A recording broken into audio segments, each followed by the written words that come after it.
Hi, my name is Gregory Zobel, and I wanted to provide a brief tour of how Asana can be used in higher education. Over on the left, we can select the workspace, and then you can see that I have a variety of workspaces here. Some of these are personal, such as the bottom with personal projects, sample workspace for articles, etc. Almost everything that I do that's related to my job here falls under the workspace of GZWoo. It's just simpler and easier that way for me. I like to keep everything that I need to look at during my workday 5 or 6 days a week under one workspace.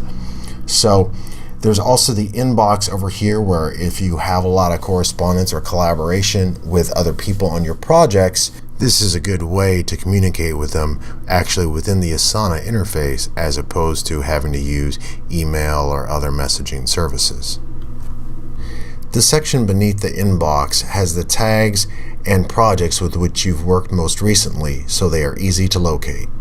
Underneath this, there are more options for all the different projects, the different tags that you can use, and the different people you collaborate with. For projects, as you can see, I have tenure file and grants, to-dos for the current term. I can keep track of that. This way, I don't have 1,000 things floating around in my brain. Instead, I'm keeping track of it, and then I can even assign it a specific date and then get email reminders.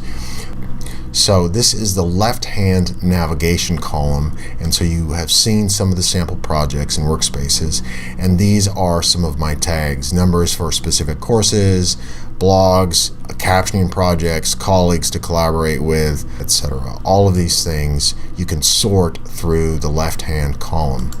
Now, in the center, when I click on my tasks, as you can see, it's taking a little bit to load. There are multiple ways to view this.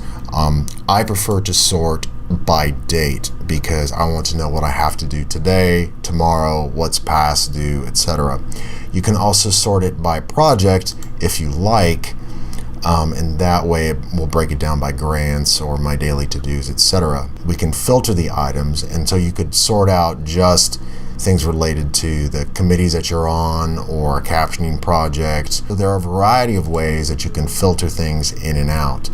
What's most important, for me at least, is the ease with which I can enter material. For example, let's say that I just remembered that I have a meeting today at 10 a.m. with a colleague. I just hit enter, and then I say 10 a.m. meeting, Marcus, and so this is now on my to-do list, but today is not the first. Today is the third. So I can go over here and I can add notes, and then I can adjust the date. This is going to take place today. I can set this to repeat. That puts it into your agenda, that sets it up in your tasks over here in the center. And then I can go under tags, and under tag I can just simply enter, start typing, select the tag. One of the other nice things that you can do is, if you're collaborating on a project, you can choose who to assign it to. Let's say I want to assign this to a colleague of mine, Elaine, then I start typing her name and I can select from the list. So not only can you create tasks, but you can assign who those tasks go to, and they'll receive a notification. If somebody else was collaborating on this, I could add a comment down here. I can keep track of what was discussed, or we can have an ongoing discussion about a task. And what's nice about this is that this is taking place right where the task is, so you don't have to bounce back and forth between a bunch of emails.